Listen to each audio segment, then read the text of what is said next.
फतेहाबाद के रतिया इलाके में हरियाणा सरकार द्वारा 50% भूमि पर धान की फसल बुआई पर लगाए गए प्रतिबंध के विरोध में आज कांग्रेस द्वारा लघु सचिवालय में 1 घंटे का सांकेतिक धरना दिया गया। धरने का नेतृत्व हरियाणा कांग्रेस की प्रदेश अध्यक्ष कुमारी शैलजा और अखिल भारतीय कांग्रेस कमेटी के मीडिया प्रभारी रणदीप सुरजेवाला ने की। अभी जो ये मुद्दा है धान की खेती का, जिस पर ये रोक लगा रहे 8 ब्लॉक्स पर कि बिल्कुल आप धान की खेती नहीं कर सकते, उनमें हमारा ये भी एरिया है। यहाँ के किसानों ने बड़ी हिम्मत दिखाई, रतिया के किसानों ने खुद अपने आप सड़क पर आए, अपने मुद्दे को उन्होंने उठाया और लोगों के बीच में लेकर गए। सरकार के पास उन्होंने मेमोरेंडम दिया, लेकिन हमें लगता नहीं कि इसकी सरकार के कान पे जूं तक रेंगेगी। और इनके तालमेल का भी आपको मालूम है कि एक मंत्री आकर क्या बोल देते हैं और ऑर्डर कुछ और है। ऑर्डर आपके पास है, हम आपको अभी दे भी देंगे।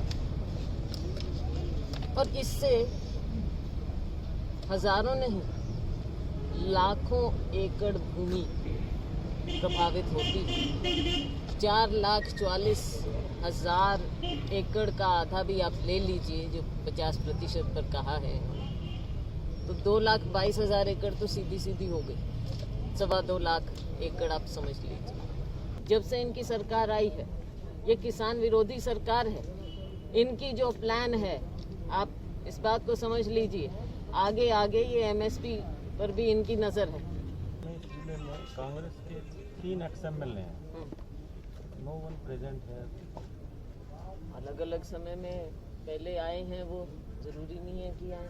और ये तो आप उनसे पूछ लेना, तो वही कांग्रेस मुद्दा उठा रही थी किसान का, उनसे पूछ लेना है। कोई हो सकता है उनकी कोई मजबूरी हो, और वो कोई बात ये है कि आज के दिन हम विवाद का विषय नहीं है और लोग इसमें जुड़ रहे हैं, और हम लोगों के मुद्दे के लिए यहाँ पर आए हैं। ये कोई राजनीति नहीं है, हमारे द्वारा ये मुद्दा क्रिएट नहीं किया गया है, ये सरकार की नाकामी है। और हमारा ये जो क्षेत्र है, ये प्रभावित क्षेत्र है, यहाँ के लोगों ने उठाया, हम उनके लिए उनके बीच में आए। हजारों किसान आज यहाँ नहीं है। ये सांकेतिक धरना है, क्योंकि लॉकडाउन के चलते आप बहुत सारे लोगों को नहीं बुला सकते। महत्वपूर्ण विषय ये है कि रतिया में, जैसा शैलजा जी ने बताया, 1,01,000 एकड़ पर अब आप खेती नहीं कर सकते धान की। 75,000 एकड़ में सरसा ब्लॉक के अंदर धान की खेती नहीं हो सकती। 1,39,000 एकड़ में कैथल में, सीवन और गुला चीका में नहीं हो सकती। 1,40,000 एकड़ में धान की खेती पर बबैंड, इस्माइलाबाद, पीपली इत्यादि इलाकों के अंदर बैन लगा दिया है। खट्टर साहब दुष्यंत चौटाला जी, पीपली से लेकर सरसा तक अगर किसान धान की खेती कर ही नहीं सकता तो किसान रोजी रोटी खाएगा कैसे? और उप मुख्यमंत्री दुष्यंत चौटाला यहां आए, जैसा शैलजा जी ने कहा, वो झूठ की खेती करके चले गए, लोगों को बरगला और गुमराह करके चले गए। दुष्यंत चौटाला जी और खट्टर साहब आज भी किसान को गुमराह कर रहे हैं, बरगला रहे हैं। ऊपर से कहते हैं हम आपका, अगर आपने धान उगाया तो हम आपका धान ही नहीं खरीदेंगे, जैसा शैलजा जी ने बताया। ये कहते हैं सब्सिडी खत्म कर लेंगे, कल आप किसान का सांस लेने का, जीने का अधिकार छीन लेंगे। ये तो अंग्रेज की सल्तनत ने नहीं किया, जमीन किसान की, उसके बाप दादा की मलकियत। खट्टर साहब और दुष्यंत चौटाला कौन होते हैं? नादरशाही तरीके से धान बंदी करने वाले। इसीलिए शैलजा जी के नेतृत्व में हरियाणा प्रदेश कांग्रेस कमेटी ने यह संकल्प लिया है।